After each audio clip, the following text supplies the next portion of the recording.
We're backstage. Markus Schulz joining us. I just played here at Barrymore's. How was it on this very cool day in Canada? Yeah, it was really good. I mean, to be honest with you, I was a little worried because this is the first really cold night of the year. And I mean, I was freezing my ass off. You know, coming from Miami, I was really cold. But the crowd was, I think it was the best crowd I've had here in Ottawa out of all the shows. So I'm very, very happy. A very good following tonight. A lot of people from Montreal over. I think it really helped that you played a little while ago there, and there's a lot going on. So what else is coming up in the next little while? Well, the Dakota album is coming out. So as a matter of fact, I've got the big Dakota show coming up at Transmission in Prague later this month. Actually, in a couple weeks. Damn, time's just flying. But yeah, the Dakota show at Transmission in Prague, and then comes the box set.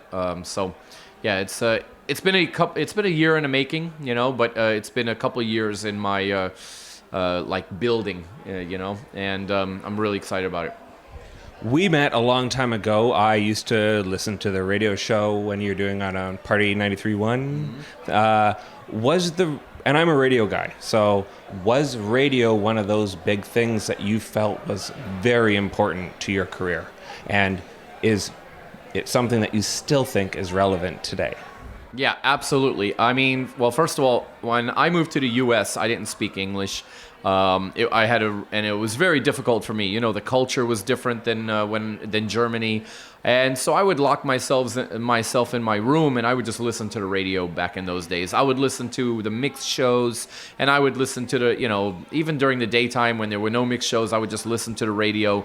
And the music got me through those dark times. And I remember saying when I started DJing that my dream is to one day be on the radio and inspire people like I was inspired when I first came here. You know, music, like I said, music got me through all those dark times. So every time somebody sends me a message on social media or an email, whatever, telling me about how the radio show, the music gets them through really dark times, you know what? It just reaffirms that this is what I'm supposed to be doing.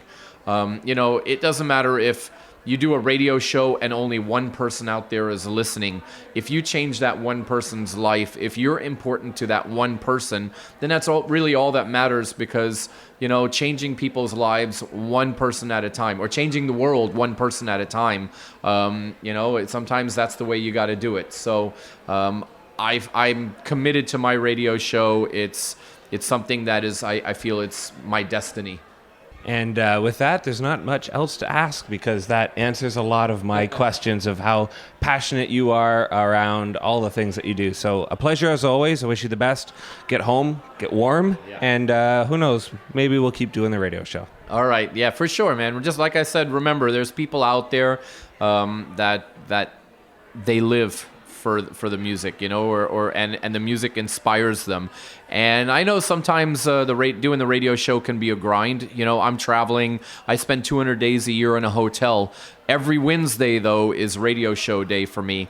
And some days I'm like, oh my God, it's Wednesday again. But the minute I put on my headphones, the minute I start, you know, hearing the music coming through my headphones, and I just kind of block everything out, you know, everything just kind of like falls into place. And I feel so amazing once I'm finished with the radio show on Wednesday. You know, it's like when that final render happens and I uploaded to all the portals, it just feels like mission accomplished. And I listen to it on Thursday like the rest of the fans do, you know, and like I said, it's just, I know it's a grind, but the reward is just amazing. So I love it. And I'm glad it still makes you smile. Thank you so much. Okay.